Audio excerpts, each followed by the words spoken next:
I'm Forrest Griffin. Brian Caraway. And Lisa Tate. What's up, guys? This is Joseph Benavidez, UFC flyweight. Hi, this is Greg Jackson, and you're listening to It's MMAzing, and that is an amazing pun. Get it? Like MMA, but amazing? MMAzing. Radio.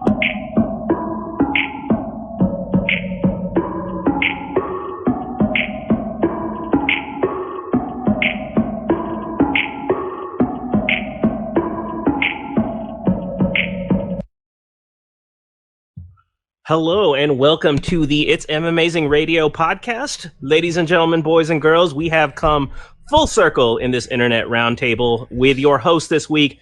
It is I, the presentable one, Kid Presentable, taking over duties this week, mixing it up. You're about to hear my rambling and nonsense kind of lead the charge this week. But luckily, I have a full squad with me, and with us, as always, is DJ Mark. What's up? We got the New Yorker, Lavender Gooms. Hey, guys. And coming with us with a totally unique greeting that he's had in his back pocket for the last couple weeks. Oh, Jesus. Is Dr. Law. Greetings, everyone. Well done, ladies and gentlemen. He did it. Simple. I like it. Well, fellas, we had a busy slate of fights this past week, and we got another busy one coming up, plus the fight of the century, which we are going to talk about and highlight justly. By the end of this podcast, we will no longer be It's MMAzing. It will be the It's Boxing, future, past, present, and all-time greatest sport in the world, as long as it features the Paul brothers. Radio. Sounds good, everyone? Catchy. Very catchy. Good name. But yeah, we may as well get it kicked off. We had a UFC card. We had a Bellator card. We had the debuting on, what is the channel? TNT, brother. TNT. ONE FC coming all the way from Singapore to bring us their best and brightest stars in what Bobby could only describe to me as a dumpster fire would have been better. Just, like the picture, the fire log we get on Christmas, and then occasionally someone turns it, but just a dumpster. Oh, I love and occasionally someone fans that flame. But we'll start with our UFC card this week. It was probably the highest quality fighters. We have possible future contenders, Marvin Vettori going against one Kevin Holland. But as I promised last week when we were making our picks, before I toss it to DJ Mark to break down what happened, I had a caveat when I picked Kevin Holland. I had a caveat of I was putting my faith in him, but it was possibly for the last time. And after that performance, after seeing some 50-44s on the judging scorecards, that was the last time, ladies and gentlemen.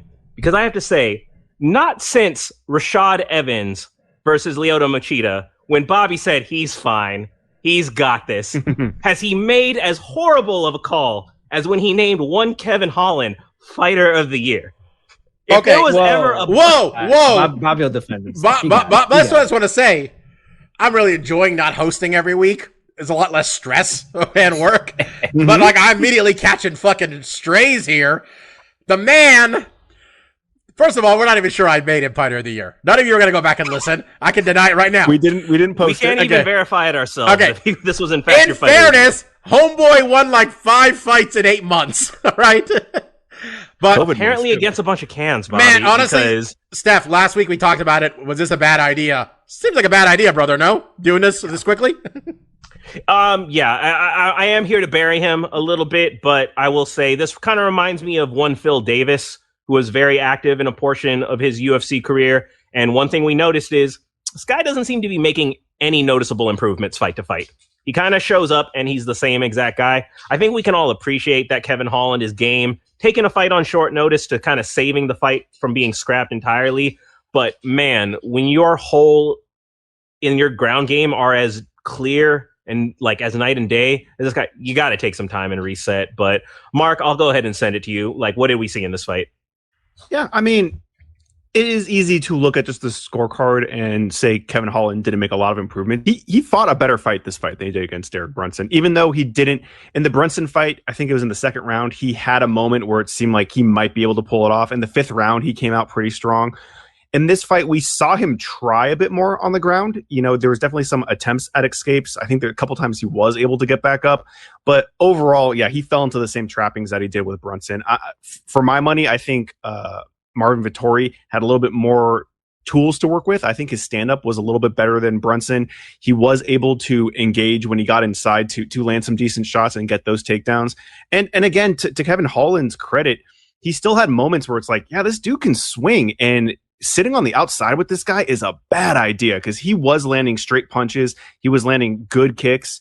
It just obviously wasn't enough. Marvin was able to steal a lot of rounds by, getting him on the ground and, being able to hold him there. But still, Kevin did show, because I think what was so frustrating in the Brunson fight was he was talking a lot of shit, which he always does, which is just part of his character, which I think was one thing I was disappointed in this fight. I think he definitely toned that down. I think he he heard a lot of the heat he got from that last fight. There was way too much trash talking. It didn't seem like he was trying. You can definitely tell he was trying a lot harder in this fight. There was a lot less. He's not talking to Habib. He seemed a lot more focused compared to his last fight, but ultimately the results were pretty much the same. It was a good showing for Marvin. He got a good win. Obviously, he's campaigning for a title fight, and I think he's 5 and Holland was 10. So this win isn't going to shoot him up in the ranks. But, like you said, it was a short notice fight. He got the rounds in, and he looked good. He looked strong. He looked like, he was able to go 5 hard rounds. And, while it wasn't easy, he got it done. Yeah, Bob. I think a good description of this fight would be that we gave Marvin Vettori an IQ test here, folks. A real simple one. And a lot of people thought Marvin Vettori is just a psychopath because, in fairness, the words that come out of his mouth make you question his sanity sometimes, or rage issues. But he passed the IQ test. He fought a guy with a giant hole in his game and acted accordingly. He's not getting a title shot. He would have had to put a stamp on this one, and he didn't. Kevin Holland, I read somewhere, someone said, send his ass to Dagestan and don't let him come back for 7 months. Which sounds a little harsh, because I don't think Dagestan seems like the greatest place to visit. But I get the point. He needs to go away for a while. We need to see somebody. I don't want to see him fight for 4 months, at least. And that's a lot. Mostly my takeaway was I think he's really exciting. He's a great stand-up fighter. I just don't want to see him fight wrestlers right now, especially back-to-back. We knew going into this fight, it was going to be tough. He does not have the time to make the adjustments he needs to make. And after seeing this fight, he still had moments where it's damn, he looks good. He is dangerous. He is dangerous on the outside. You do not want to stand at distance with this guy because not only are his hands, but he kicks fucking hard and he throws them out. But mostly I was like, man, you know what? I really want to see him fight another striker. I want to see him more in his element. I mean, obviously, that's not playing to him getting better as a fighter. Like Bobby said, if he's looking at capturing the title, he needs to work on that. Yeah, and going to a camp or somewhere where he can really drill in that stuff and get a lot better on escapes. And a lot of it was takedown defense. He has a lot of things where it's kind of rudimentary. A lot of his takedown defensing was trying to go for guillotines and not digging in underhooks. And Marvin was just too good at wrestling to do what DC was calling the windshield washer. He's going to take one angle, you block that angle, he goes to the other. He's going to get those angles and get those takedowns on you. So, I mean, for me, it's okay, now we know Kevin Holland, he really needs to work on the wrestling. He's so exciting standing up. It's I do just want I want his next fight to be more of a stand-up fighter. Maybe someone that has a little bit of wrestling, but I want to see him bang because that's where he really shines. Yeah, Mike, give your 2 cents. Chime in. Yeah, so a few weeks ago, we saw what an improvement in takedown defense to someone who's a market striker can do for you. That guy's name was Francis Ngannou. The first fight that he had against Stipe was able to take him down and control him in the clinch. He wasn't able to use his prodigious power. Second fight, we saw that sprawl in that first round, and I think all of us let out a collective, oh shit, Stipe might be fucked. There was 2 or 3 years between those fights? Yeah. That's kind of thing. Holland didn't have that, but no. I agree with you, Mike. That's what you need. If he's even thinking about title contention, we need to see that improvement to be where he goes from not just being defensive, but then to being able to understand these positions so well that he can go in for offense, right? Because that's been what happened with Francis. Not only was he defending, he's oh, I can get this guy's back right now, and he went for it. And that, I think that for me, that was even more impressive than the sprawl. I know everyone shits a brick when he sprawls, but it's everyone knows how to sprawl. Holland was sprawling. Loves a good sprawl, Mark. It was a good sprawl, but Kevin Holland was sprawling. But you need more than you can't just throw your hips back in your legs and be oh, that's all I need for takedown defense. Because Marvin Vettori, like I was saying, how you counteract the sprawl is you do the windshield. You get the angle because the sprawl works when you go in straight, and that angle is is cut off to you because the legs are too far away. You turn the angle. Now you can get a single leg and work off of that. So yeah, I agree with you, Mike. I would like to see that improvement because I think it's a good comparison because he has that kind of Francis power. If he touches you, you saw with Jacare, he was on his fucking back.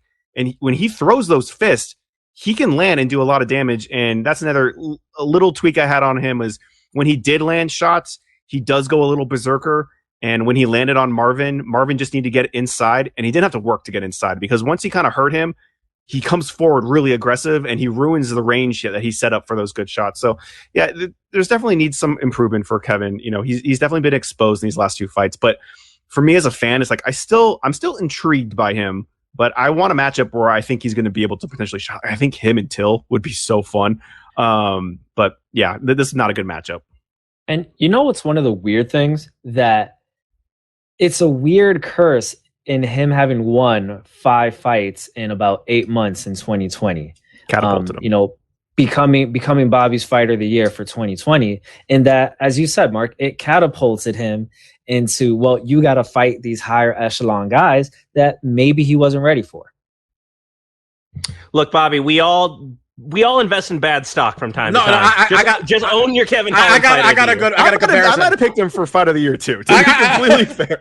I just want to say this is like in the UFC game in your career mode when you're winning too many times. Too fast. And like your guy's not actually good, and then Stefan comes to your house, and all of a sudden you got to face Quentin Jackson. Stefan knocks out Forrest Griffin, and you got to face Quentin Bobby Jackson. Just got signed to the UFC. I'm like, hey, let me play your career mode real quick. And I got a 1-punch knockout. Suddenly, Bobby's like he's slingshot into the title picture. Yeah, Rampage hit my guy so hard I got lifted off the ground. All right, it did not seem like a glitch. They made a statement on me.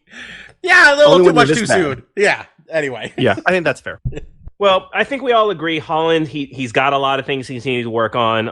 Again, I think we agree Vettori, if he wanted to jump ahead of the line, he needed a more exciting finish, something more really stamp it. Since that didn't happen, does anyone got a name? Who does he get that against now? So if he's not next, who does he go? What is the fight that launches him to that title shot that he does want? The loser of the main event this weekend? Yeah, Gastelum. No. The winner's getting a title shot. Isn't it Gastelum versus Bobby Knuckles? Yeah, that's right. That's right. I think the winner's getting a title shot, rightful or not. I mean, Izzy fought 12 guys to get this title shot to begin with, it seems like. So I think that's where I liked him and Till, but Till's collarbone, that's going to be a long injury. I like that matchup because that would have been a good test. He needs someone in the top 5. So, I mean, there's not a ton of people ahead of him, right? I think. Yeah, what is the top? Does anybody have the top 5? Just out of curiosity, I don't have it up. I imagine. What about Cannonier? The big Brazilian guy who was yoked and is the sorest loser we've ever seen. I'm blanking on his name. Costa. That'd be a good one. He's probably in the 5 as well. So I think with Gastelum Whitaker, we got to see middleweight rankings for you guys, just very quickly. Obviously, Adesanya is a champ. Then in descending order from number 1, Robert Whitaker, Paulo Costa, Jared Cannonier, Derek Brunson, and Darren Till. Ooh, him and Brunson could be really bad. Not a fight. That is not a sexy fight. That's not a sexy fight on paper, but it kind of makes sense. They have a common opponent that they both just beat in like almost the same fashion. They both had. There's both moments where they got. Yeah, I mean, Marvin Vettori is right out of the top 5 at 6. As you say those names, Mark, it's like both these guys have just main evented fight nights. But if you put them together. No, that's like the opening fight of a better card. By the way, I'm gonna defend myself for not watching this card. If you have to start a card this goddamn early just so you don't want to compete with WrestleMania Night 1, that card shouldn't be happening that day, folks. We shouldn't even have had this card. None of these fights need to happen. You just do what I do. You wake up really early on Sunday, like 5. I had to watch another fucking 5 hours of WrestleMania on Sunday. There's only so many hours in the day. I guess you. Because me, it's like I'm waking up at 5 in the morning. I'm like, well, I gotta go to the bathroom. Well, I can watch a Marvin Vettori fight right now. Well, I was busy on Saturday when this fight was going on. I was looking at furniture. I know, but that's what I'm saying. You guys, it's exciting. It's an exciting day. Watch it on Sunday. Cut the crap. Get just the good stuff. Was there anything else on this card? Honest question. We'll go over it quickly. The one I was going to toss to Mike. I did watch it was a short fight. You didn't watch it, but the other fight we picked on this, Mackenzie Dern's defeating Nina Nunes. By the way, that was my first time seeing her name as Nina Nunes. Me too. Formerly Miss Nina Ansaroff. I'm not gonna lie to any of y'all. When I looked at MMA Junkie later on Saturday night, and I saw Nina Nunes, I'm like, wait a second, did Nina Ansaroff did she get late scratch? Who the hell is Nina Nunes? All right, I guess I got to take this fight off of the predictions post. It didn't click in my head until last night. Wait a second, that's Lavender Nunes' last name. Oh, okay, I'm an idiot. Well, that said, Mackenzie, she won with a sub. We had a lot to cover, so I'll cover the rest of this card pass because there's some interesting tidbits. Just very, very quickly, I feel that some people were casting aspersions on your boy last week, saying that I was picking Mackenzie Dern for other reasons. And what did she go out and do? What did she go out and do? First round, bam, let me get that arm. Mike, do you follow her on Instagram? Of course I do. Okay, just making sure. Got that cleared up. Now let's move on. Gotta get those armbar tips, Bobby. You know, gotta get that good setup. How to break the hand grip. That said, Arnold Allen, he's one of the rarities in UFC where he is a prospect that they are slow building. And we got a nice decision win over Sadiq Youssef. Not quite a ranked guy, but a tough kind of prospect in his own right. So Arnold Allen continues his ascent. Julian Marquez defeated Smiling Sam Alvey. And if you don't remember who Julian Marquez is, he's better known by his nickname, which is one of the great nicknames in MMA, and that is the Cuban Missile Crisis. And if you remember anything about the Cuban Missile Crisis, is that he had one of the weirdest post-fight speeches in the history of MMA, where he asked Miley Cyrus out on a date, and then he invented some type of hashtag about which fan base city is the loudest. Hit me up at some hashtag that he made up on the spot. And then he famously blew it with Miley Cyrus, who did respond to his message, who no one would have thought happened. But here he was again, this time calling out Patrick Mahomes, Super Bowl winning quarterback of the Kansas City Chiefs, asking him to play a game of pickleball to see who is the baddest motherfucker in Kansas City. So, guys, I just want to ask you, what is he going to say next to Patrick Mahomes that offends him, and Patrick Mahomes then cancels their game of pickleball? What the hell is pickleball? He's going to ask him to get a tattoo and henna of... He's going to say the same thing as before.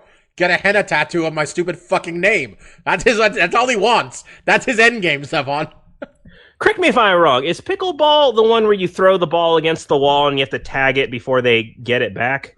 I thought it was just when you're playing pickle. I thought pickle is it pickle between the two trees and you're trying to throw it? That's what I thought. Yeah, Bobby. I don't know if that's official. I don't know if that's what we played. He was I got a tennis ball to the back. That's what I. That's that game. That's why I didn't like that game too much. Is there a pickle that's a ball? I'm still not understanding. No, you know what a pickle is in baseball? Yeah, it's like you're in a pickle. You're in between two areas. You gotta get to the other tree.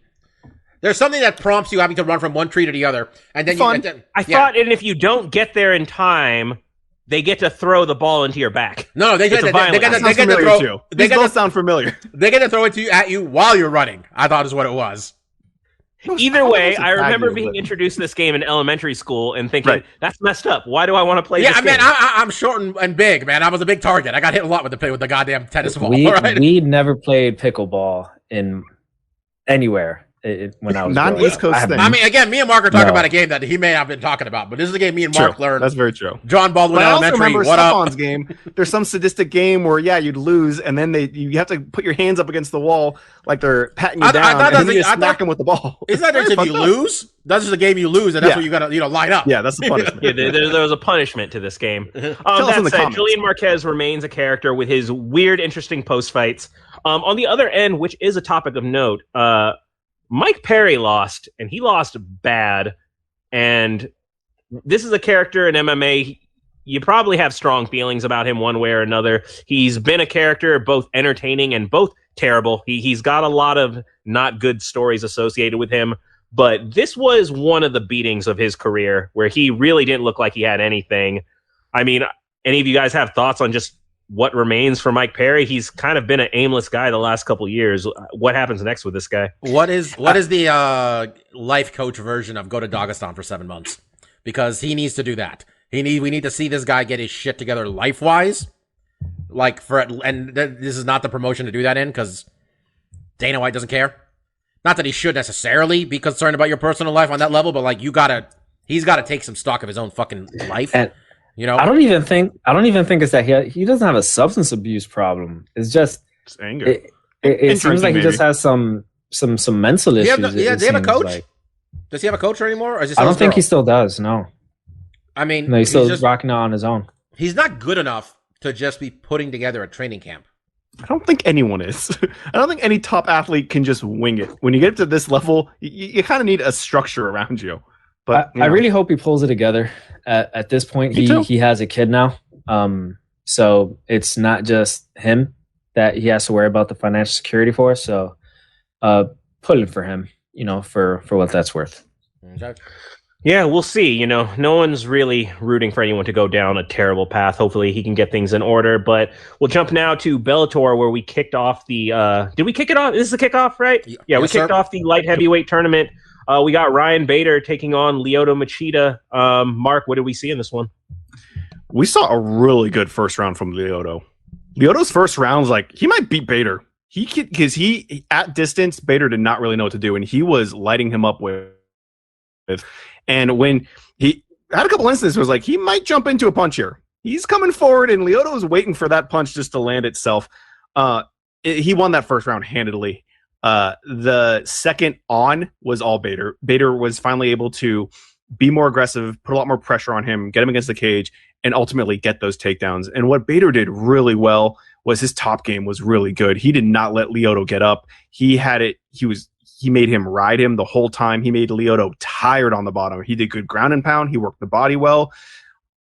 He looked really good. Once after that first round was very like, ooh, this Lyoto might be able to pull it off at 42. I saw that tail of the tape. I was like, God damn, that guy's fucking old. 42's ancient. Do you see his face? Sport. That dude's got the mileage on him, man. Father Time's a motherfucker. Yeah, well, I mean, and Bader was putting it on him. He was really doing some good ground and pound and just making Lyoto work a lot on the bottom and tiring him out. You could tell Lyoto was spent. So it was a performance that we kind of thought Bader would do. This is what he needed to do to beat Lyoto, to get that win back. That first round was a little shaky, but once he got past that, he looked good. He looked to be in the form that, we saw him in was there a lightweight tournament before that he got the belt? I can't remember if he went through one of these before. I know he did for heavyweight. He might have just got the belt because, I think he just beat Ryan Bader. Beat Phil Davis, and that was it. They did a mini tournament, right? Wasn't he in that mini tournament with Phil Davis? No, because Phil Davis won that mini tournament. That's right. Okay, but he looked good. He looked great. That's it. I couldn't find the full picture bracket. Do we know which winner of what matchup Bader fights next? I think Luke Thomas. I was listening to Luke Thomas' show, and he was saying that Ryan Bader probably is taking. I don't know if it was wrong or not, but he said Ryan Bader's official. He's saying Ryan Bader's going to face the Corey Anderson, against the other gentleman fight. Okay. The winner of that. Because I would keep Ryan Bader away from Nemkov if you think that's what the finals are going to be, because we saw how well that went the first time. Or wouldn't you want to get them earlier so it doesn't potentially wind up in the finals? That said, yeah. I mean, he's the second most popular guy in the division, Ryan Bader. I mean, sure. Those are the two most relevant guys in the division, quite frankly, at this point. So that does make sense. Also on this Bellator card, we had two women's veterans of the UFC who came out on top. We had Liz Carmouche defending Vanessa Porto by unanimous decision. And she was one of my personal favorite fighters when she was in the UFC. I'm happy to see Kat Zingano get a submission armbar finish over Olivia Parker. Mm-hmm. I don't really know what the state of the women's division is in Bellator, but happy to see some familiar faces get a win. And now we're going to talk about the debuting ONE FC card on TNT, which featured two former UFC champions. They're putting a lot of their eggs in the basket of this show launch. We had former, was it flyweight that Mighty Mouse was a champion? DJ Mighty Mouse Johnson, and one Eddie Alvarez, who for one shining moment, as the recently concluded March Madness would say, he had his glorious day over Rafael dos Anjos to become the light heavyweight champion, followed by one of the worst days of his career in losing that belt to Conor McGregor. But highest highs, the lowest lows. Both his highest height was on Fight Pass. So there's that too. That is true. That was like a random Thursday card when they were shooting? Yeah, we didn't even know we were all watching. And all of a sudden, after he won, we all start texting each other like, "You see that shit?" Eddie won. He looked good that fight. He looked great. Oh yeah. I believe Mark and I picked Eddie, and it was one of our proud days because we're like, we don't feel good about this, but we like him. And it just panned out. Dos Anjos was in Terminator mode, brother. Because you watched this card. I think Mike was watching it with you. And all I remember were a bunch of messages. I forgot this card was happening. I just remember all the fire and dumpster emojis going off in our group text. So why don't you tell us what happened, Bob? All right, just so I'm on the same page here. Mike and I watched the actual broadcast and the disaster therein. Mark watched the fights later, where it limited the damage of what he had seen. Okay? So, we get this first fight. It's Eddie Alvarez versus Yuri Lapicus. Eddie Alvarez, a minute into the fight, starts uncorking some illegal strikes to the back of the head. 5 of them, apparently. They were illegal, I guess, though there was a nice debate between the commentators after whether it was or wasn't illegal, shots to the back of the head. Apparently, if you hit the ear too, it's not illegal. But in this case, Eddie Alvarez was just hitting this dude in the back of the head. So a minute into this fight, we have confusion about the rules. We have a guy on the ground, dead from the illegal strikes, apparently. And Eddie Alvarez gets a red card, which in ONE FC means you're disqualified and we're taking some of your money. Which seemed a bit harsh. So immediately Mike and I are already talking about like, oh, this is already bad. This is already going bad. And then they're like, well, we got Rich Franklin. We got the other cat. I forgot his name already. We got Michael Chavello. They're like, we got to talk to Eddie Alvarez about what's going on. Let's go back down to Eddie Alvarez. And we show Eddie Alvarez in the cage with a headset on. And they're talking. Eddie Alvarez isn't hearing a fucking word of it. And Eddie Alvarez is like pointing to the headset like, what? What's going on? Back to the booth we go. All right. We sort it out. We go back to Eddie Alvarez. Eddie Alvarez is like, I tried to explain himself. And it's weird that they went to him after the announcers pretty much agreed Eddie Alvarez threw a bunch of illegal shots. All right. We move on to fight number 2, which we have a lot of time for, guys. We got a lot of time for Demetrius Johnson and Adriano Moraes, who is their flyweight champion. And they spent the entirety of this time pretty much hyping up Mighty Mouse Johnson, which is fair. He's the greatest flyweight ever, one of the greatest fighters ever, had defended that title more times consecutively than anybody defended any other UFC championship. We get the fight going. First round. Looks like Mighty Mouse is having a problem with this guy being so tall. Might have won the first. I'm not sure, honestly. Who won the first round, Mark, you think? I mean, there's no rounds to win. It was the other guy. You think so? Yeah. I mean, there's no rounds anyway, but like the fight went in it was close, but he threatened with an ankle lock and then got on top of him. Yeah, and I was that's like, true. if for a very close round, that's enough to get you the nod. But they do apparently judge the fight on a whole. So, okay, we get the second round going. And then Mighty Mouse... Is it a scramble? Mighty Mouse ends up on his back? How did Mighty Mouse end up on his back? Did he get I forgot what happened. Did he end up on his back, to be honest? Was it did he get dropped? Right before he got finished? Yeah, he got uppercutted. He catches a kick and he brings him to the cage, and then as he lets go of the kick, they have a little bit of a scramble. He gets hit with a good uppercut that rocks him good, and while he's kind of a grounded opponent, right, in UFC standards, you can take it from there. Big knee to the fucking dome. Mighty Mouse is done. Fight ends. And that probably wasn't the outcome they were looking for. And we're like, all right, well, we have to make this other star because he just knocked out the greatest flyweight ever. Should we talk to him? Nah. We got to talk to the man who got knocked out. So instead, we listen to Mighty Mouse talk for a while. And then we don't hear from Adriano Moraes, I believe. Does he speak English? I mean, do they have a translator? It does. If they don't have a translator for the situation, holy fuck! They're like, well, we have 2 guys that speak English. That's only person. We Come on, see. Guys. You saw that betting line. They weren't expecting to have to talk to Adriano Moraes. It is entirely possible, as Steph just said. Looking at that betting line, they ain't have no fucking translator in there. So we got Chatri out there, the guy who runs ONE, with a look on his face that Dana White has on his face anytime Dana had to put the strap on Tyron Woodley or Stipe Miocic, where there's no poker face. Adriano Moraes is your champion, folks. And, yeah. I mean, man, they really, they gave him the best shot they could, man. Mike Tyson was on AEW. Fucking, they had a hot angle to end that show of the fucking Young Bucks and Kenny Omega and all that shit going on. And then just... Look, it was not good. If there's signs in the universe that let you know how something's gonna go, obviously hindsight is 2020. But the fact that they made one solitary mention of the programming that was gonna come after AEW, i.e., ONE championship, and it was just like a throwaway line. Yeah, JR said it for like a moment. That was it. It was if you weren't paying attention, you're missing it promotion for what to happen. And you know what? Might have been a good thing. Maybe it was a good thing not that many people were watching this first card, because in any way this could go bad for the debut on TNT for this promotion. It did. It honestly looked like they didn't have their production together well. Mike, you and I were talking earlier. You said it looked like they never produced a television show, like any sort of fight before, video-wise. It did not go well. They got a rest of the month to try to do better, and they got a lead-in that's got no competitor now. So hopefully people watch Christian Lee defend his title this weekend, or this week on Wednesday. Because, Mark, I was telling you, man, do you see what these guys are all getting made? All these fighters are making? We need more options out there for them.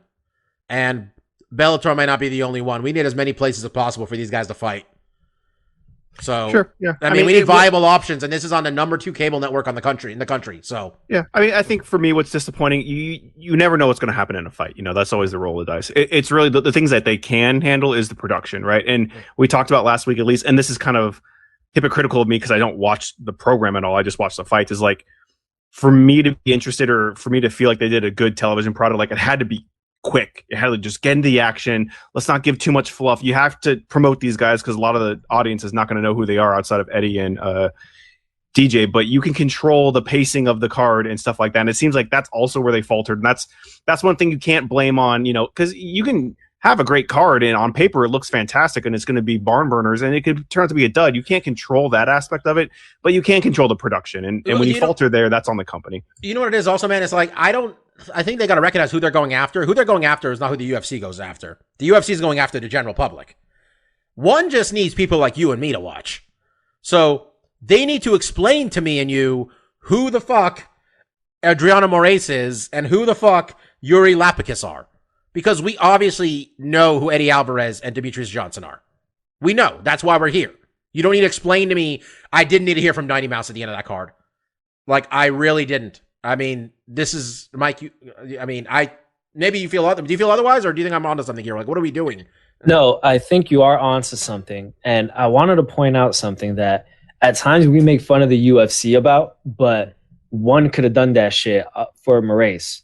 Specifically when Cyborg, for example, was champ before she lost to Nunes, that they would do a good job, at least as best they could, of hyping up the sacrificial lamb that Cyborg was about to fight, right? Mm. Like, Cyborg is a destroyer, but this might be her greatest competition yet. She's yada, yada, yada. But we all know it's bullshit, but it's at least hyping the person up, right? Like, this is a credible threat, or like, this is an actually good person that Cyborg is about to just demolish, right?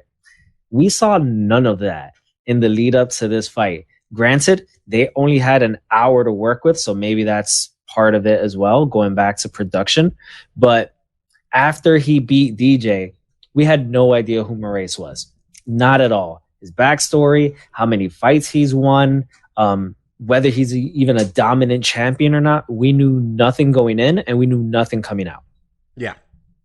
It was not well done, Steph. Honestly, I know like you were not big to watch it necessarily either, but like you want these places to at least be viable places for people to work. So we need them to do well, and that was not great. Well, as you said, there's really only up to go from here. So hopefully they get their act together. I will say Mighty Mouse stays being a good guy. The one comment I saw is he got knocked out, finished for the first time, but he's like, I love these rules. These rules are great. I like these grounded knee strikes. Like, he is a fight fan. He is a martial artist. He recognizes he got caught, but he's not coming up with a scapegoat. He's not coming up with an excuse. So Mighty Mouse is tough. He'll bounce back, but this is kind of just a story whenever big UFC names go to lower organizations, they always got kind of sprung up. And I just got to say, I didn't do so well in our picks this past week, so I very much regret talking us out of picking this fight because I said purely for chaos sake, and you're going to give me 2 points for doing it. I'm taking Moraes just because what's the fun in all of us picking Mighty Mouse? But, you know, stuff happens. I get to have my own personal pride that we picked this. Before we get into some fight picks, going over some of the news from this past week, we might have brought it up last week, but kind of more details came out. We saw the first images and the mock-ups But we saw the details of the new uniform deal for the UFC. With the Reebok deal expiring, we are now moving to apparel heavyweight Venom. And if you've been an MMA fan for a long time, you're familiar with them. They got the big snake head logo. Financial details came out. I believe, Bobby, your reaction was it doesn't even account for inflation. This is a real lateral, if not downward step. It doesn't account. It's if they just put, it's less than the value of the dollar has increased more than what the money they gave them. What's inflation in a given year? Maybe 1 to 1.4%. Yeah, 7 years. Does not account for that. Yeah, we went from 40,000 to 42,000. Yeah, okay. And meanwhile, in the design aesthetic, which is one of my fortes, I think, at least when it comes to assessing these things, all I saw was basic default Venom shorts. Again, if you've been an MMA fan for a while, you've seen these. It's their V logo. That's just the snake jaw. And then different colors, which I'm presuming is their national affiliations. There's no creativity. There's no uniqueness. The fighters modeling them were someone who's apparently in the UFC who I've never heard of or seen before, but apparently that's a contracted fighter. So we'll see about that. It's too early to really come down on it hard, but I think in the words of the birthday boys, who Mark knows, I feel like the collective reaction to this is a generic thud. There's not a lot of excitement. There's not a lot of pizzazz. We'll kind of see where we go from there. And then the next kind of big... Oh, Mike, sorry, you want to say something? Just one quick thing, and I'm pretty sure I've said this before, but I really do miss just individual uniforms, like how you see in ONE and Bellator, where like you actually see people's personalities and individuality. I miss those. Chuck Liddell shorts. Look, Tito yeah, shorts. I don't have a lot of positive things to say about the men, but when you think of Tito and Chuck Liddell, you had the fire shorts, you had the icicle shorts. You had something. Phil, Mr. Wonderful, always wore the pink shorts, right? He didn't have to wear red, white, and blue because he's an American. BJ Penn shorts. Those were sweet too. Being the BJ Penn black belt ones. A lot of bad stuff going on with these people. Damn. If you had custom shorts, you probably were a questionable person later in life, unfortunately. Yeah, and then for the next kind of news, I feel like we can't not talk about it. We were talking about this in our kind of pre-show with each other. It's just kind of been the topic du jour. It's getting a lot of traction. It's generating a lot of activity. We'll try to tread lightly on it because we'll be the first to admit we're no experts on the geopolitical issues of it. But recently, Rose Namajunas was on a Lithuanian interview? I believe the reporter was representing Lithuania. And some comments were made. And I think one of the things people have pointed out is you can't say it was in the spur of the moment because before Rose makes the statement in question, she pauses. She thinks to herself. She takes a big breath of air like, am I going to say this? Okay, I'm going to say it. Better red than dead. Yeah, she basically said that better she dead than red. I'm sorry, I got it completely backwards. Right. Yeah, basically she did lead us up to say that she thought Whaley represented something she doesn't agree with. And I'm listening to this. I'm like, okay, where are we going with this? And then she said it. I'm like, okay, that's okay. Wow, you said it. Probably shouldn't have said that, considering I like the article where, the same article I was reading said, in a recent interview, Whaley said she hopes she could be friends with Rose after the fight because there's no animosity between them, really. And I'm like, well, there were so many different ways that she could have approached that. We've commented on it before, especially with the first UFC event. I think it was in mainland China, where there did seem to have a propaganda China is the best feel from any of the Chinese fighters that won. And, we all kind of laughed about it, but it's to be expected. You're not going to find Chinese athletes, saying anything critical about the Chinese government. That's how you get your family disappeared. So if what Rose had an issue with is, let's say, the certain political stances that are in China, sure, you could bring that up. That's fine. But to equate the whole Chinese government with Weili Zhang, that's not right. She's one woman, she's just trying to fight, provide for her family. you can't hold it against her. Essentially, that she's not so much that she's Chinese, but that she comes from a communist country. Because I didn't see much of the reaction, but I saw some of the comments try to equate it as if Rose was being racist. I don't think Rose was being racist. I just think she had a very stupid take on geopolitical politics. Yeah, I'll agree. I don't think it was necessarily she was being racist, but I will say she's being racially insensitive due to the moment we find ourselves in this country in particular. There's a lot of xenophobia, right? And I think to your point of saying, well, Weili represents communism because she is Chinese, you know? And that's kind of where we're at a point where there has been an uptick in Asian violence with this go back to China to plenty of Asian Americans, right? This is, you know, every minority has a unique experience in the type of prejudice and racism that they experience in this country. And being Asian American, what we experience is that we are forever foreign.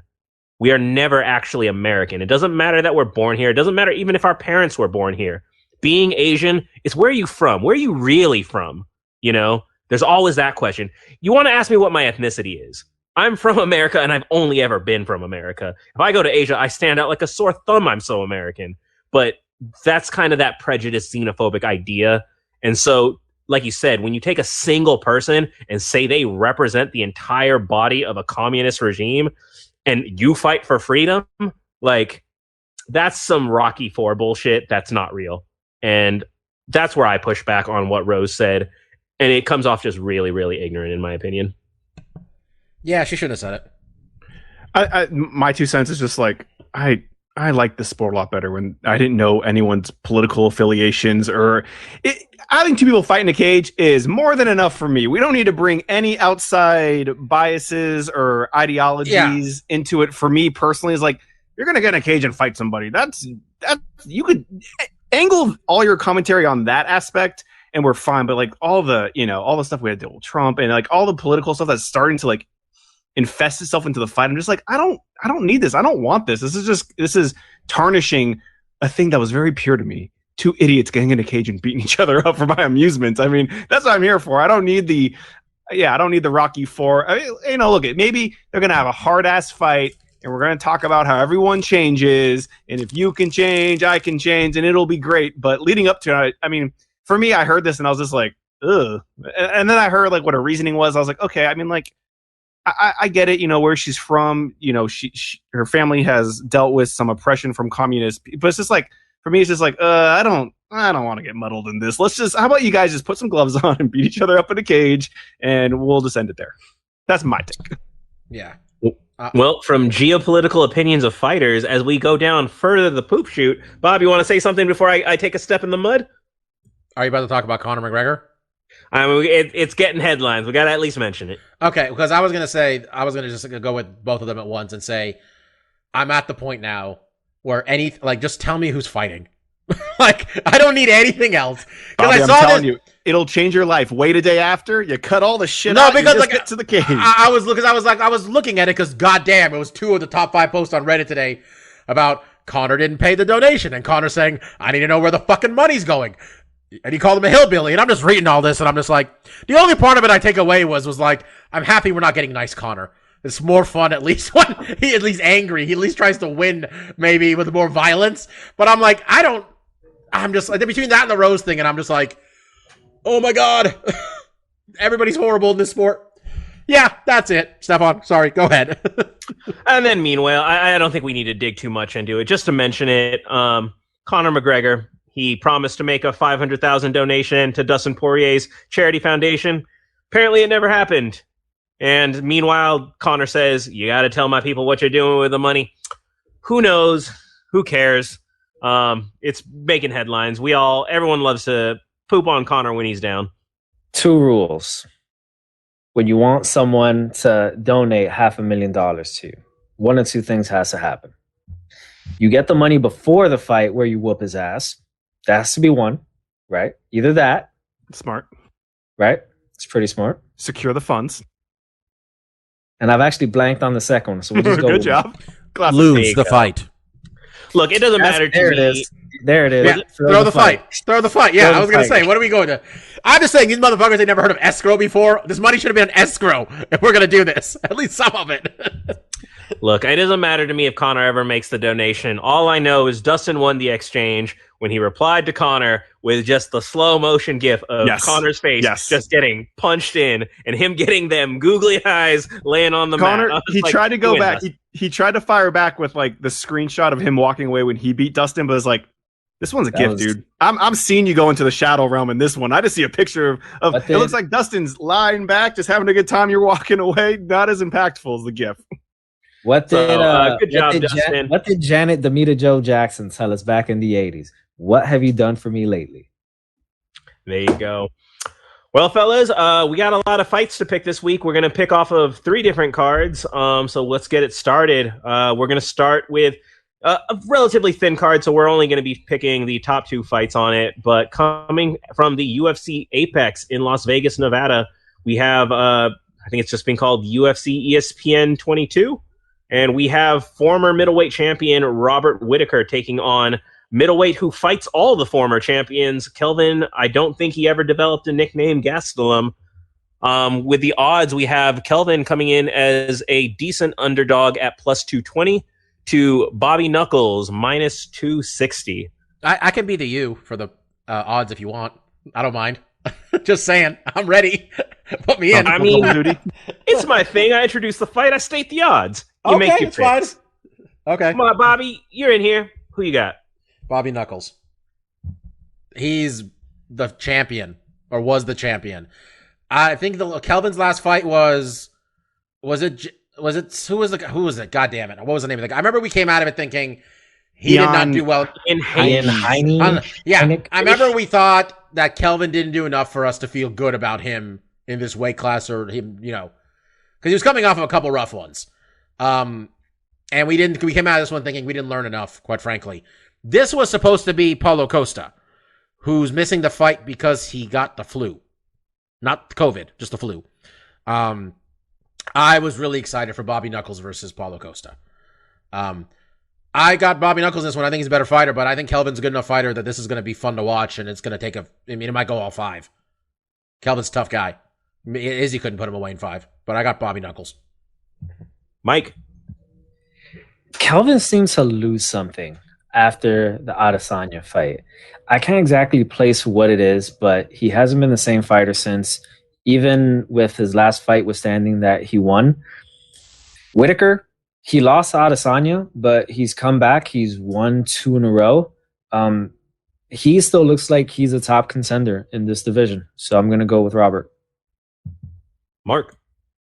It's going to be up to you, Steph, if you want to get that broom out or not. But yeah, I'm going with Whittaker as well. And I think for the same reasons you guys mentioned, he has a little bit better track record. We could both look at the Izzy fights for both of them. That was not a good showing, but he's come back and he's won 2 fights. So that's enough, for me to pick him. So I got Whittaker as well. And we will be taking out the broom. It's specifically Bobby Knuckles' last fight against Cannonier.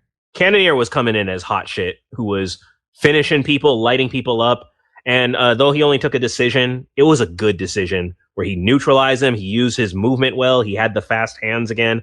Wasn't able to put him out, but we started to see, oh yeah, this was the guy who was champion and was a defending champion. So, like I said, like y'all said, I wouldn't be surprised to see Kelvin take it. There's a lot of talent in that guy. It's just he has a lot of times of can he put it all together. So maybe that finally happens, but we're all fans of Bobby Knuckles on this podcast. And our other fight we're picking is, we believe it is the co-main event. I cannot promise you this. And that is Jeremy Stephens at 28-18. That is a very voluminous record, taking on Drakkar Klose. And I believe the odds, it's nearly a coin flip, but Jeremy Stephens, the vet, is coming in at the slight favorite at minus 140 to Klose's plus 120. I'll go ahead and start. I couldn't pull Klose out of a lineup, but I'm going to take him just in thinking that Jeremy Stephens is right about time to be put out to pasture. So I'm going to take the slight upset here. Bob? He's lost 5 straight. 5 straight. What was a no contest? I think it's 5 straight.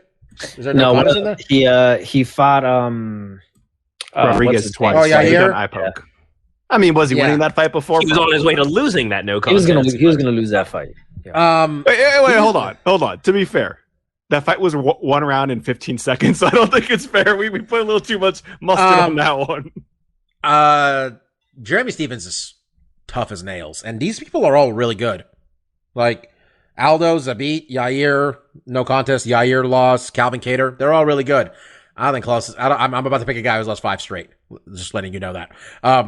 I don't think Close's wins are like. I mean, he got to win over Bobby. You got to win over Bobby Green. Got to win over Lando Venata. Those are 2 people you beat where literally fucking anything could have happened in those fights, and I could have learned nothing about you. All right, you could just anything could have happened, and you beat those 2 people. I'm gonna take Jeremy Stevens, just keeping his job, man. That's it. I think he's gonna whatever he's got left is coming out in this fight, man. So, Jeremy Stevens. Mark, you defended his reputation. You going to take Jeremy Stevens? This was going to be one of my tactical. If no one picks Jeremy Stevens, I'll pick him because I think Bobby's right. When it is really easy to look at those last 5 fights and be like, this dude washed up hard. We talk about cleaners. He's got the pocket full of change. He's got his laundry detergent. He's got his dryer sheets. He's all ready to go. But I think Bobby made a good point. Like those guys that he lost to are like cream of the crop. I'm gonna go with Close because he lost 4 in a row, and that's stinky. That's stinky. If he's not going to laundry, he should be going to laundry because that's a stinky record I can't get behind. To the other side of the coin, Close is not coming off a win. He lost to Darush by knockout, so it's not like either of these guys are shining super bright. It's mostly that Jeremy Stevens is looking a little stinky. I got a question. What are the standings? Mike, we don't have a standings person. Mike, you had me look up Drakkar earlier. No, I'm asking Mike. Mike, where are we? So I'm in first at 18-12. Bobby's in second at 17-13. DJ Mark with his 3-0 showing last week is now 16-14, and Kid P is 14-16. Yeah, but by me, I just want a parentheses that says +2. For that time, I picked some Moraes guy over Mighty Mouse. You don't add it in; you just have it in parentheses +2 modifier. All right, Mike, round this out. Is it laundry day, or did you find that you still got 3 pairs of underwear that you can push it for a few more days? Man, I mean, he has lost 5 in a row. Yes, I am counting that no contest. We all knew where that fight was. He has no wins in 5 fights. How about that? Seconds. We can't say he's got no wins in 5 fights. He's 0 for 5 on wins in his last 5 fights. Midterm elections were going on the last time Jeremy Stevens won. I'm gonna go with Close. I'm sorry. I mean, I don't. Stevens has some pretty good knockout power, and the guys he's lost to are pretty high level. But as DJ Mark said, we need some air freshener, man. Because let me tell you what this is. Because if Mike loses again this year, he knows I'm going to bring up Mike. Remember how you lost, and then you one of the times you picked a guy who'd lost 5 straight fucking fights. Do you remember? I'm going to bring that up if you lose.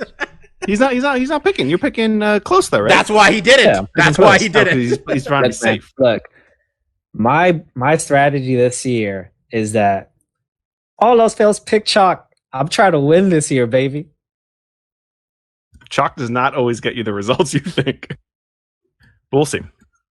Yeah, and then we're not picking any of the fights, but just a couple other fighters of note on this card. We got Violent Bob Ross, Louis Pena making his return after. I still can only picture him being an incredibly sore loser when he lost that decision that he definitely thought he won. And then going for his 51st fight, we have Andre the Everlasting Arlovsky. Still running 50 fights into that career. We'll see whether it's laundry day for that man. Moving on next, we're going to pick a couple fights as the Bellator light heavyweight tournament continues. We have Mortal Kombat champion has to defend against absolutely everybody. Vadim Nemkov taking on Phil Davis as the headliner of this card. And the betting lines for this one, we got Nemkov in at -210 to Mr. Wonderful's +175. I'll go ahead and start this. Love Phil Davis. I actually just saw on my phone my photo with Phil Davis. He he's too wide of me. He is when he flexes those pterodactyl wing muscles, he is a wide man. But that said, the son of Fedor. Look, he's just here to wreck shop. This is the guy we're gonna wonder about in light heavyweight division. The match of the century is obviously him versus my guy at light heavyweight. Why am I blanking on his name? Because he's my guy. Anthony Johnson? Our Polish pride. What? No, Blachowicz? Blachowicz, Jan. I'm talking about someone who's in the Jan tournament. versus Nemkov to see who is the greatest nation in the world, as The Simpsons put it, Portugal or Uruguay. But that said, Nemkov, I'm going to probably be picking him throughout this whole tournament. Mike, who you got? Sorry, I had to type up some stuff in the picks very quickly because I did not know we were picking the Nemkov Davis fight. I'm going with Nemkov. Nemkov looks like he's going to be the real deal in Bellator. Mark? Yeah, also, I mean, and it's not even like I have a lot of looks at the guy. I saw him fight Bader, and he beat the shit out of him, and Bader was running through everybody. So it's flawed, but, sometimes you got to lean on that MMA math. So definitely going with Ninkov? Is that his name? I'll learn his name once he went. Vadim Nemkov. Vadim. Go on, Vadim. Bob Sweet? I'm going to need you guys to be honest with me. Of the three of you, who knew that these guys have already fought before? Oh, I think I saw it too somewhere, but be honest with me. Definitely did not be honest with me. I mean, I definitely didn't. I do think, Bobby, I legitimately do think I saw it too somewhere, but I was like, I didn't see them fight the first time. Obviously, I only saw him fight Bader, but I'll give you that. Yeah, I'll come clean. Outside of the Bader fight, I don't think I've ever seen Nemkov fight, and I didn't even watch that fight. I didn't say I saw him fight the other guy. I just know that he fought him. Obviously, we all knew he won. Obviously, none of us looked at MMA Junkie right now to find out Nemkov won in a split decision. Oh, obviously, we know that because Nemkov has 2 losses on that record. I don't know who they are. Yeah, it is a split. I'll be honest, I didn't see the fights, but that's the reason the reason the betting line is not because he just murdered Ryan Bader, who's probably better than Phil Davis, based on the matchup we saw between the two of them. I got Nemkov still. He's younger. I was so thoroughly impressed by his drubbing of Ryan Bader. It's hard to pick against him, and at this point, I want him to win this tournament. That's what I want to see. I want them to claim they have the best light heavyweight in the world. They might have the best light heavyweight in the world. He wins this tournament, he has a claim to being the best light heavyweight in the world. No question. If not already right now. Because the other guy didn't beat John Jones. Just saying. True. Like, he beat the same level of people probably, that Vadim's out here beating. So. And our other fight we're picking is continuing on with the light heavyweight Steph, tournament. what about you? Did you pick? Bob, I understand why you have trouble hosting, because occasionally one of these Dagestani gentlemen show up, and that's a lot of syllables.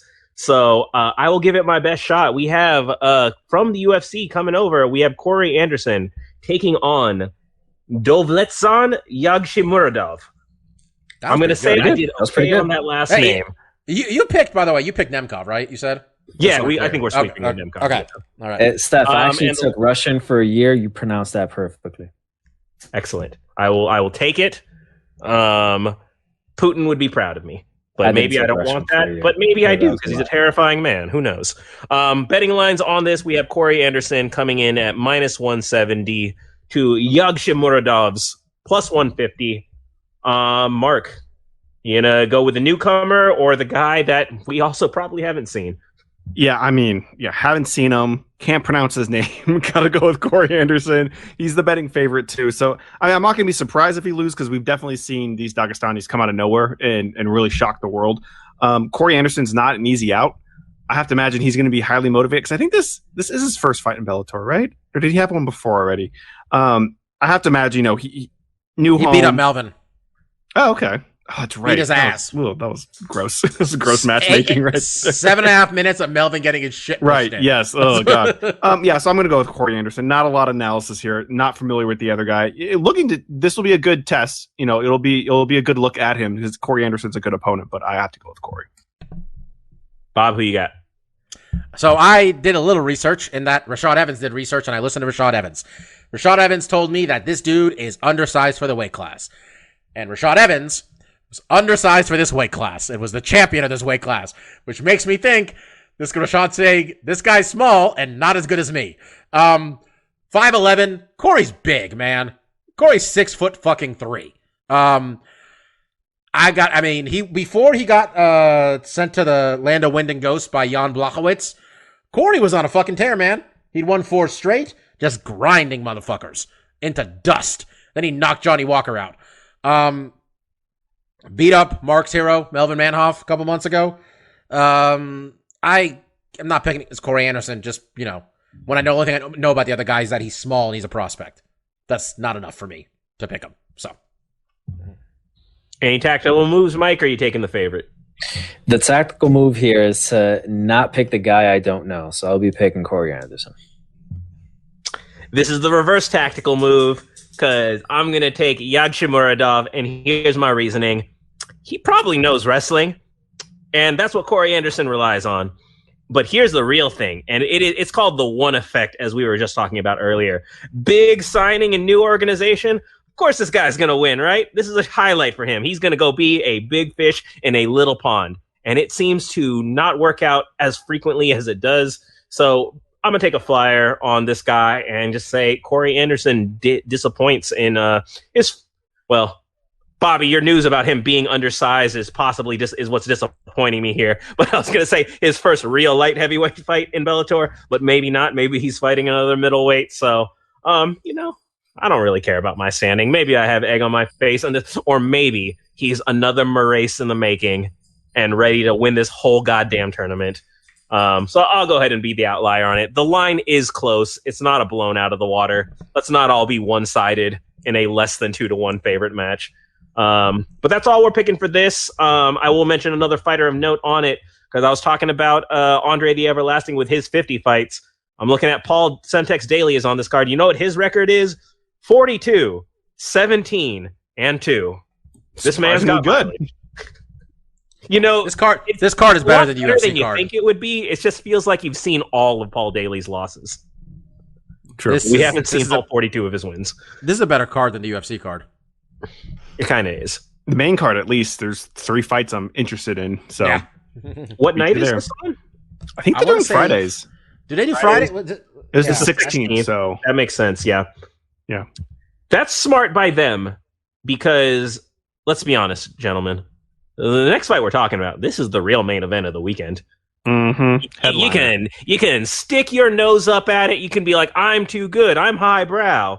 You can be a fight supremacist all you want, but let's be honest, because the real fight of the weekend is coming place from the Mercedes-Benz Dome. Is that what it's called? In Atlanta, Georgia. Sure. I think it's the Mercedes-Benz Superdome. Oh, it's not the Superdome? Or Superdome as New Orleans. Sorry, my bad. The Mercedes-Benz used to be the one in New Orleans, but then naming rights got sold to Atlanta. So is this the Falcons? Atlanta Falcons Stadium? This is the stadium that has a Chick-fil-A that's not open on Sundays. Ooh, this is on Saturday, so you're good. I know, I'm just saying that they have football games there. It's just that's a bad marketing strategy. That's bad PR right there. He screwed that one up a little bit, Chick-fil-A. But yeah, it is the Mercedes-Benz Stadium in Atlanta, Georgia, and I can't verify this, but just for my own hype, I'm going to call it the sold-out Mercedes-Benz Stadium in Atlanta, Georgia. Brought to you by the Triller Fight Club. It is Jake the Problem Child Paul 2-0 versus Funky Ben Askren at a whopping 0-0 boxing record. And we actually have an incredibly close fight line, guys. I was telling you earlier that the fight opened at Jake Paul coming in as a -280 favorite, but more sensible money came in after the fact because we are currently seeing it at -130 for Jake Paul to even money for Ben Askren in his debut boxing match. Let's be straight on one thing. There's nothing sensible about what's going on this weekend.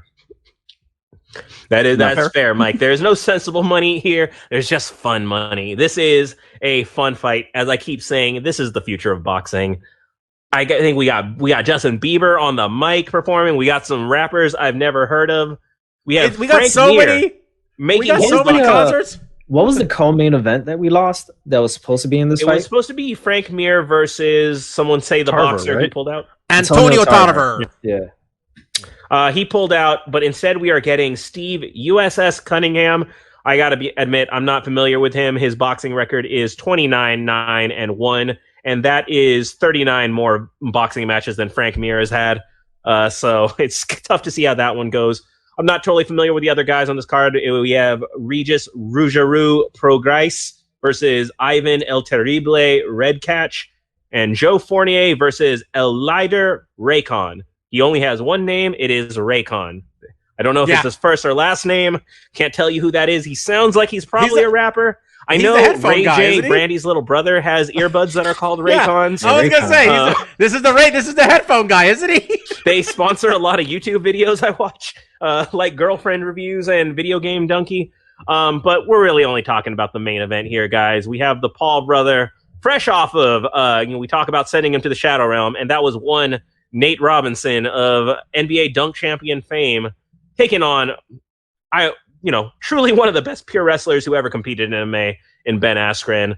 It's a freak show fight, but that's why we're here. It's not about titles. It's not about rankings. It's about what the hell is going to happen when these two guys fight. And, the Paul brothers, they don't need an introduction. We had the other Paul brothers showing up on WrestleMania. They're villains. They're YouTube villains beloved by children around the world. Ben Askren is a villain of infamy in the MMA community. Never understood why. He never really quite did anything. I think people just find him a little annoying here and there. But it should be a fun fight, guys. Let's just get to it. Mark, as our best fight breakdown, how do you see this fight going? First and foremost, I say, show me the freaks. Bring on the freaks. Because I think this is a fun one. I am, when they first announced this fight, I was defending, Ben Askren and the toughness. I had the displeasure of watching some of his sparring and training. I can't in good consciousness pick this man to win a boxing match. But what I will, my caveat, I'm going to pick Jake Paul, not because I like the guy, but I do feel he's so much younger. He's in such better shape. He's shown, some proficiency in boxing.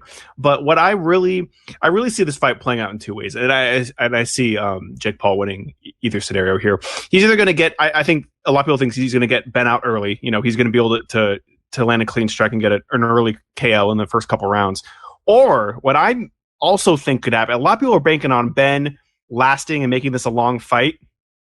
If he does that, this is my balls call. Disqualification. Jake Paul's going to lose by disqualification. Because I'm watching Ben Askren spar. Not only does this dude hit like little marshmallow hands, but he loved grabbing that back of the head. He loved grabbing them hands. These are all things that are illegal in boxing. So my biggest caveat is like, how strict is this ref going to be? Because when we saw Conor fight Floyd Mayweather, and Conor is a striker, like he is very much more accustomed to the striking acclimate of combat sports, where Ben is not. And he did all kinds of bullshit you can't do in boxing. And he didn't get called out on half of it. He was doing lots of shots to the back of the head, lots of dirty boxing. And when I'm seeing what I'm expecting from Ben, outside game is going to be garbage. What he will do in short range in the clinch is he has little sneaky uppercuts. Now all his punches have no power on them, so I will give Ben, a standing ovation if he can finish Jake. Even I think that would be more of a stamina endurance thing where he gets because this dude can't. Dude, this guy can't hit hard. Mark has given every reason I'm about to give for picking Ben Askren, by the way. So I covered all of it. And this is the last thing I'll say. I was just listening to. There was a little snippet where I guess GSP was talking to Joe about the fight, and they were talking about how good Jake looks on the pads. And GSP's and this is something that a lot of combat sport, everyone looks like a champ on the pads. I look good hitting a punching bag. You put me in actual fight, it all goes to the wayside. But Ben doesn't even look good at that. You can't look at the thing that you're supposed to look at. Like everyone who trains a little bit looks good in hitting the pads and he's hitting the bag, and I'm like, dude, this thing ain't punching back. He's doing it. He's doing it on purpose. He's sending man fight before. He's sending Uncle Gene LaBelle to the casino like Ronda did to make the bets. I also position myself here in a win-win scenario, right? If Jake wins, I win the bet. I get another notch on the record or whatever. If Ben wins, hey, Ben beats a guy who's pretty much an asshole. I wouldn't mind getting a beating. So it's a win-win scenario as far as I'm concerned. But I honestly, my big pick is disqualification. Can you get disqualified? How many points do you take away before they're just like, is this a real fight? Is this go on any real? Like, is that too? I'm looking at their website. They got Ben's MMA record listed versus the other kids 2-0. It will actually count to a boxing record. But let's also remember, this fight is being brought to you by a company called Triller. That's the thing. I probably hate them. Dude, they're gonna take a bath. I think they're gonna take a bath on this one. That's what I'm saying. There's no other boxing besides Don King Productions where anyone knows what the promoter name is in a boxing. Maybe like Floyd, because some of the guys, they do their own thing. But like everyone knows, like the main triumph here is they got their little promotion name out there so much. Like everyone knows what the promotion is. I'm boggled that everyone knows what their fucking promotion is. Probably because they're putting on a freak show. And like I said, send out them freaks. We got Mark with the first bullet launched for Jake Paul. Bobby, you already said it. Make the case for Ben Askren. Mark made the case for Ben Askren. He gave all the reasons this could go. Mark listed every way this fight could possibly go. All right? Honestly, I am not in good conscience going to pick against Ben Askren here. I feel good about myself. I could lie and say I'm really confident Ben's going to win, but I truly believe he's going to win this fight. I know he's not a good striker. That being said, Nate Robinson went into that fucking fight with the dumbest strategy a human has ever had in a fist fight ever. I think Ben's going to pull all that dirty shit Mark mentioned. I think we're going to get to round 6 or 7. Kid might get frustrated. But he's 24 years old. I'm not sure he's going to get tired then. But Ben, I know Ben's not a Team Quest guy, but I'm expecting the Team Quest bonanza to come out of this one, Mark. Every dirty fucking trick that they've ever pulled in a fight is coming into So do you think the ref's going to let it all go?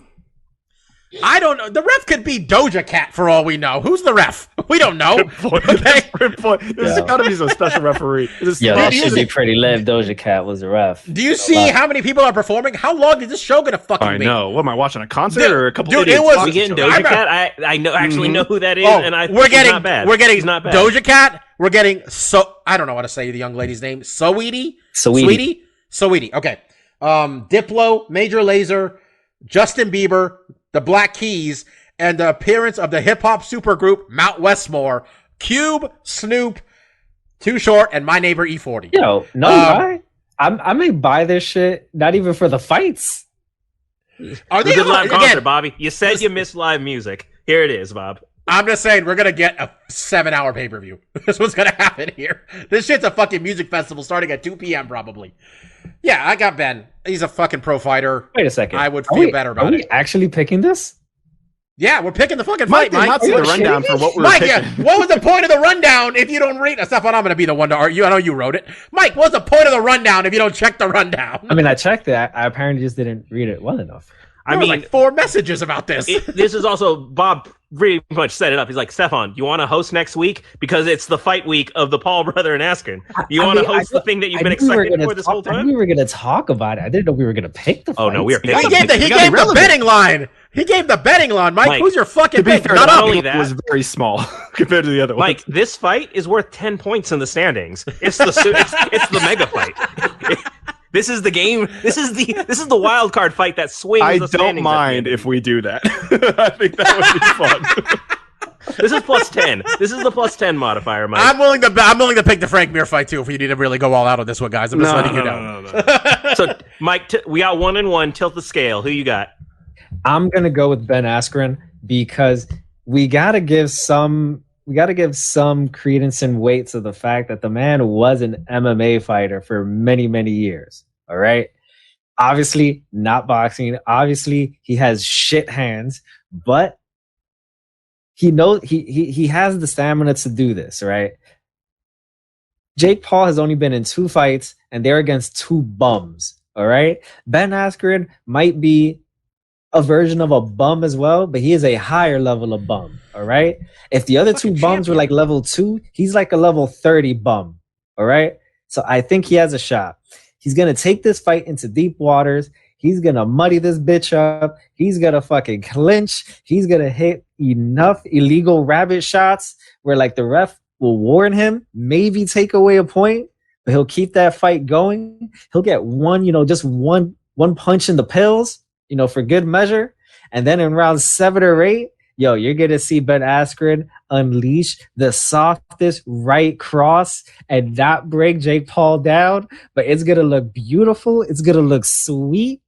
And Ben Askren is going to win himself a horrible decision. You got yourself Ben Askren with the Homer Simpson strategy. He's just going to push him over at the end. Everyone's banking on Homer Simpson winning this also, fight. Me and Bobby are picking a man who has literally broken his hip. He got it fixed. To be fair, he got it fixed. He got it fixed. Disc golf is rough on the hips, motherfucker. It is rough. I got to say, I got to give a lot of props to Mark for calling out the DQ. Because look at Ben Askren's MMA career. He was undefeated in Bellator until he was getting his ass kicked. And then what happened? Illegal strike. I can't continue. Let's stop the fight. And then was it Dream he was in when he was in Asia? Was it still Dream back then? It was one. There was the one fight I watched. It's the only one I watched. Strike to the back of the head. I can't continue. I believe it was Robbie Lawler getting his ass kicked. The submission that wasn't actually applied, tap out, ref, end the fight. He's like, what are you talking about? I'm fine. I'm not out. There's a lot of controversy in Ben Askren matches. His nickname is Funky for a reason. Some funky stuff is going down, but that's part of the fun. That said, gentlemen, Mike, Bobby, I said this before. Your name's Al Gore because your views are wrong. This is about the Paul brothers, baby. Headlining their own boxing event, showing up at WrestleMania, the show of shows. It is the Paul brother era. We're an hour and 20 minutes into a podcast, and we have to talk about a 2-day WrestleMania. We do. I'll move it along, but I'll just say, in genuine case, I could be wrong about this. Look, I'm taking Jake Paul, but this is also coming from the guy who picked CM Punk twice. So I know that I can get into a storyline in my head real good, because he's the best in the world, Bob. You know it. Why wouldn't I pick him? But that said, here's what I'll give Jake Paul. Is after the Nate Robinson, I did see some interviews with him. And the one thing about boxing is he said he sounded like he found himself. He admits he's done a lot of knucklehead things doing the YouTube thing. Neither of these guys knew what they wanted to do with their lives. With boxing, he said he found something that he really enjoys, that he has a passion for. And versus looking at his brother who showed up, he's got a better physique. There is some athleticism to this guy. He's young in his 20s. He might be taking this seriously. This might be the thing that he wants to do with his career. And if he has to launch it with a bunch of freak show fights, that's how his career started. Or he might get Homer Simpson, I hear Ben Askren's a hungry fighter. So, sandwich ready for him. I could be wrong, but look, this is the one that went looting during a protest, right? That was this one. I thought that was the other one. No, the other one's the Suicide Forest one. Apparently, keep track of them. The other one apparently is the one that's a better person. Apparently, because he's grown. Apparently, he hasn't done anything stupid since then, which is a real low bar we're setting for humanity, folks. That's it. Took a decent stunner. To send Steph into a rage, I think Logan Paul dated a Chloe Bennett. It sent me into a rage. It was very parental, Mike. I wasn't mad at her. I was disappointed. She's in the new Powerpuff Girls live action show. That exists. That's a thing that sounded, when I heard about that was weird. Live action. But seems like a real good show for perverts. There you go. We're split on it. Like I said, the fight of the century. Jake Paul, Ben Askren, plus 10 modifier on the standings. It's happening. It affects us all the same, guys. It affects us all the same. Mike, I hope this is why you lose by 1 at the end of the year.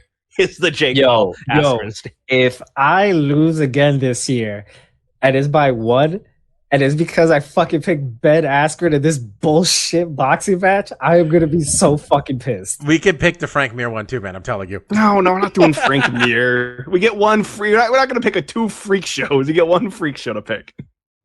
You're muted.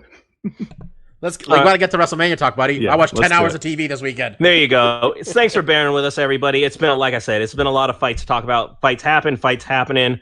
So we'll go ahead and hit the end of this now with the stuff we like. Yeah, I think it was like Bob said, it was 2-day WrestleMania weekend. I believe at least 3 of us watched it. So, fellas, quick, what are your thoughts? Give your highlights. What'd you like about it? It is Sasha Banks and Bianca Belair's world, and we're all just living in it. That was masterfully done. You could see the people had the image of Sasha cage side. Someone recorded, not cage side, ringside after it was over, trying to sell, but also you could see the supreme look of satisfaction on her face. I think I sent it to you also, Steph, where that's a woman who knew she fucking hit a home run. They made Bianca look like a goddamn superhero. And she's incredible for someone who makes her. She's the first person to make her WrestleMania debut in a main event since Brock Lesnar at WrestleMania 19. And I know there's maybe a handful of people who have done that total. That was incredible. That was so well done. Honestly, it should have been the end of WrestleMania right there, because that was it. That is the peak of it. There was other stuff that was cool, you know. Sami Zayn and KO on night 2 was cool. I thought that was really. I mean, I thought the kid Logan Paul actually took a decent stunner. I mean, Bob, before you continue with the other matches, I just wanted to chime in about that Bianca and Sasha. There were a lot of great spots in the match. There was clearly a lot of great highlights. Mark, I don't know if you saw this, but to me, what would go down as one of the all-time WrestleMania moments was before the match even started, and it was the two of them standing in the ring, and there were just tears in their eyes. Like, they wasn't character, it wasn't kayfabe. They were trying to hold their smile back. They were fighting back tears. They were 2 black women in main eventing WrestleMania, and the moment was just real. And, you know, in a sport that's so scripted, to have the reality of the moment bleed through, that's beautiful to me. And shout out to Michael Cole for calling out that fact at the beginning of the broadcast when they were trying to hold back their tears. Sure. Yeah, he said 2 black women. There weren't, because they were like earlier in the night, I saw like someone, it was on the pre-show where JBL was like, they're just making history. It's not a race thing. It's not a gender thing. I'm like, no, it is very much a gender and race thing here, brother. That's what's happening here. Yeah. Like, also, like, 10 years ago, there were no women on WrestleMania. And now in the last, 3 years, we have had 2 main events involving women. Yeah. And despite the poor pre-match build, me and Stephon were talking about this beforehand, like, the excitement level for this match was so high that, like, it didn't matter what they did beforehand about how bad the last 2 months of build has been for it. Because people were fucking down for this. They're like, yeah, this is what the second Bianca won the Royal Rumble, everybody's like, she's picking Sasha Banks. That is what we want to see. And Sasha Banks is my favorite female wrestler. Maybe my favorite wrestler. Well, her and Hangman Page are my 2 favorite wrestlers right now. I think she's the best female wrestler because everybody's best matches with her. That's the thing, man. In wrestling, it's really good for yourself. It's good for you to look good. You make everybody else look good. And she does it to her own fucking physical detriment. Stephon, I was waiting for the moment for her to try to break her neck in this one. But she managed to keep it together physically in this one, at least. Yes and no. Did you see that welt she got from the gunshot of a hair whip to her abdomen? Like, that's what everyone described it the same. It hit her so hard, it sounded like a gunshot went off in the whole, and it's a friggin' outdoor football stadium. So that was so cool. Whoever mic'd the ring, Mike done. Mike Ryan from the Dan Le Batard show was at WrestleMania for that fight. And he was saying that he was up, he was pretty high up in the stands, and he heard that sound when she got whipped clear as day. Well, they do mic the ring, but they did a hell of a job of it this time, because that literally sounded like they snapped the ribs with the hair whip thing. That was so cool. It was honestly, like, the second night was much worse than the first night. And I know it's a lot of wrestling in general. Main event of the second night was really good, though, I thought. I really enjoyed it, Steph. I don't know about you. I thought they did a really good job. Some people were bitching about Roman winning again. I'm like, this is heel Roman Reigns doing the best work of his career. I'm 100% on board with him winning this. I thought it was really good. What did you think? Yeah, that's perfect. Like, Edge and Daniel Bryan, they're here to put over the next generation, Mm-hmm. And this is the one match that they did build up well. Mike, I know you said you weren't super excited about it, but I don't know if seeing it changed your mind. But this is the only one I thought they set up well. I thought they set it up that you could credibly believe any 3 of these guys could win it, because like of the podcasts I listened to, no one was sure who was going to come out of this. You know, I think the betting thing was that Edge would pin Daniel Bryan to take it off Roman because it's a triple threat, but that way you protect Roman.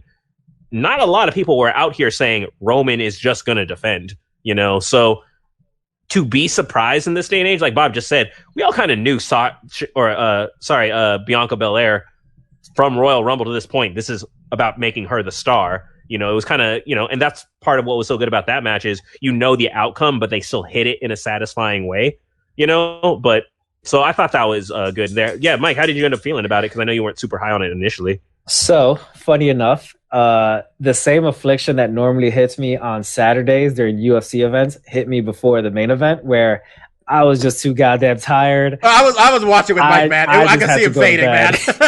He was fading. By the time of the co-main event, Bobby could attest to this. I was wrapped in my blanket, almost falling asleep in my chair. That's what I'm like, I'm not going to enjoy this. Let me just watch it tomorrow. Stefan, this man's watching this match, and we're all like, well, Oscar's going to lose, right? Mike's like, I'm going to go to sleep. That's what's happening here. Can I just say, my biggest criticism of this whole thing is that they have the pandemic MVPs, effectively, of this last year of wrestling, which the fact that wrestling kept going during this whole time, maybe not the greatest thing health-wise, but in terms of keeping entertainment on TV, well fucking done, people, I guess. The MVPs of WWE during this stretch were the Hurt Business, Sasha and Bayley. And Bayley not having a match at WrestleMania was bullshit. It was supreme bullshit. What the fuck? What did she have to do, man? They carried the show, the two of them. Sasha and Bayley they were on every show. They were on NXT. They were on SmackDown. They were on Raw. Bayley, I know I'm a homer. She's from here. And I love Bayley. But come on, man. What does she have to do to get... That's like... She should have been on the show. Like, with a match. Her getting punched by the Bella Twins was almost offensive to me. The crowd didn't like it either. They booed the shit out of it. So, that was my take on that. But, sorry. Mike, you've been knocked out. What was your highlight, though?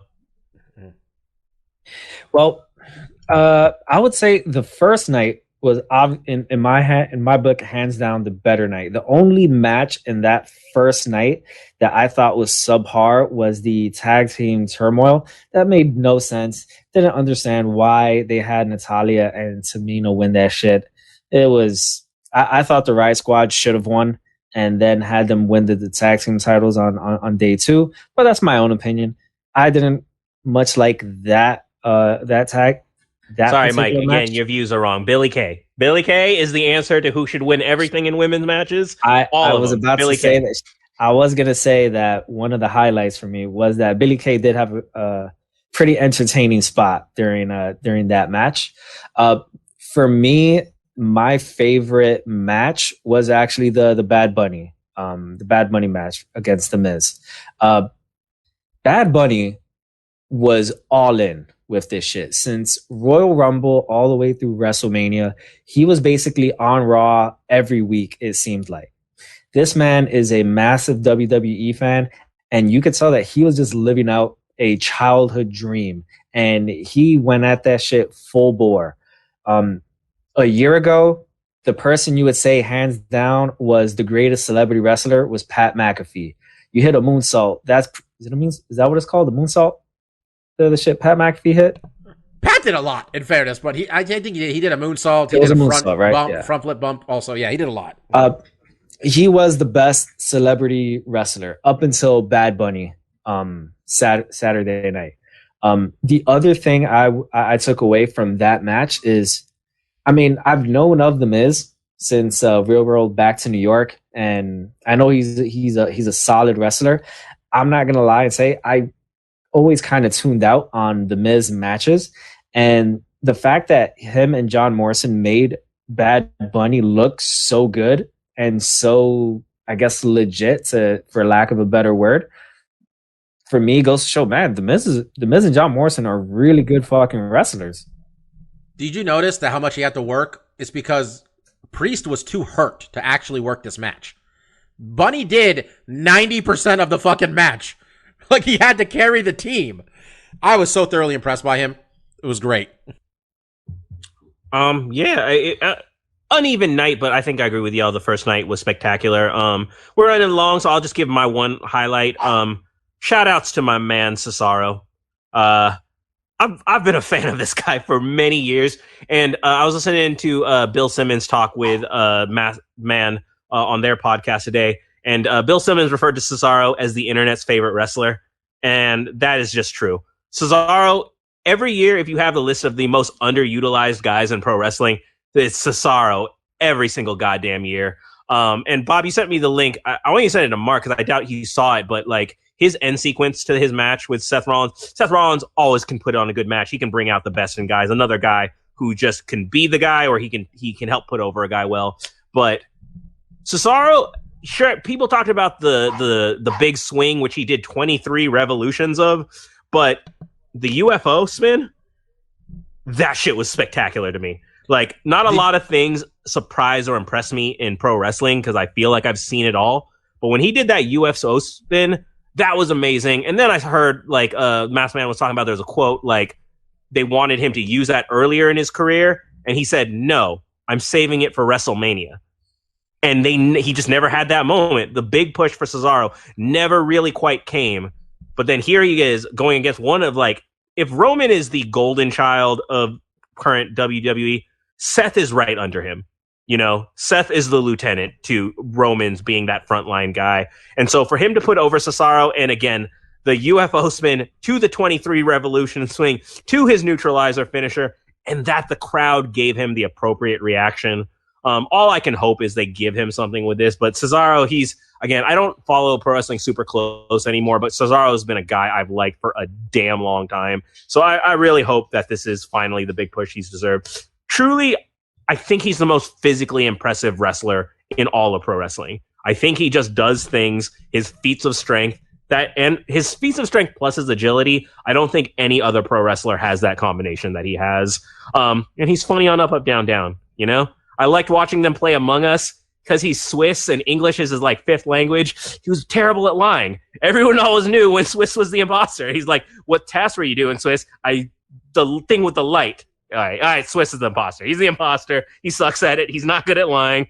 But so I was just proud to see him. Hope you do get to check that out, Mark. But we've been talking long enough. Mark, what do you got that's not pro wrestling this week? Send us home. Well, I guess first to cut that, I will say last week I had to mention my PS4. You know, it croaked on me. It was, you know, ironically right on. You know, Easter was kind of the day we knew like it wasn't acting right anymore. But much like the man himself, within 3 days' time, that PS4 was whistling right back. We're back. Gotta give a shout out to in San Leandro, California. I think it's called EFX Computers. I mean, it's just a little computer shop, but I knew it was the fan. Like I said, I knew it could be fixed. These guys fix it up real good. And I know some of you guys have old PS4s too. And maybe your fan's loud because mine was fucking loud. I remember when I would play Monster Hunter with Sean and Chris, I used my camera as the mic. So me and Christine can talk to Sean and Chris and we can all hear each other. And they could hear my fan.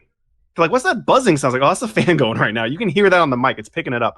And it's super quiet now. So got to give a shout out to that. You know, let's hope we get like 5 more years out of this PS4 I got. Mark, if you don't mind my chiming in, I just got to give a preview to the people. You know, once again, if y'all don't know, we got a YouTube channel. And our man, Mike, he makes a very entertaining segment for this stuff we like. And I just got to say, Mike, I am hoping for the juiciest of Jesus photos for Mark's segment. I want some boulders moving over. I want you to find the choicest Jesus photos you can find. Let's not put too much on Mike. It's a miracle that he does anything at all. That is just like above and beyond what I was expecting. But outside of that, you know, the PS4 is rocking. Very happy you didn't have to get a new one. So that's one thing I definitely like. And then, you know, hate to bring it back. We're doing a lot of WWE coverage, but I've also been delving into more of the Up, Up, Down, Down YouTube channel, which I do find very fun. The wife enjoys it too. You know, I think listening to the New Gay podcast kind of, you know, and she actually, she knew about Xavier because he was doing a lot of stuff with Penny Arcade and their D&D game. So that kind of all just transitioned well to watching more Up, Up, Down, Down stuff. Really fun, you know, and they have a lot of content, so it was a lot of stuff to go through and watch. But that's kind of it. I didn't have a ton this week. It was mostly the resurrection of the PS4, watching Up, Up, Down, Down, And I saw some clips of WrestleMania. They were showing some stuff on YouTube, and I was like, okay, this someone's getting DDT'd on a stair. Let's watch that. Let's watch this. But I didn't see the moment that you were talking about when the two Sasha Banks and who was the other one? I've seen her. She has like the big ponytail, right? Bianca Belair. Yeah, I've heard a lot about her. Not following the sport, I've seen a lot of her and have not seen her wrestle. So I might try to check that out. Hey, honestly, I think we said it way back when I first started watching Up, Up, Down, Down, sporadically. It's a really good platform to get you interested in watching the WWE, because you watch these guys and you like them as people, and it's just like, well, maybe I'll see what they're doing, what kind of hijinks they get up to when they're, playing make-believe in the ring anyways, because that's more or less what they're doing on the YouTube channel. So yeah, that's all I got this week. Yeah. All right, fellas. It's been a long episode, but we had to talk about Jake Paul, right? That's gonna get those tags in, get those labels. We know what's trending this week, guys. But thank you for listening. Thank you for joining with my rambling. I'm rarely your host. I get a little excited, but I appreciate all of y'all bearing with us. All of you tuning in week to week. For my fellas, I'm Kid Presentable. That was Dr. Law, DJ Mark, Lavender Gooms. Cheers, everybody. See ya. Bye.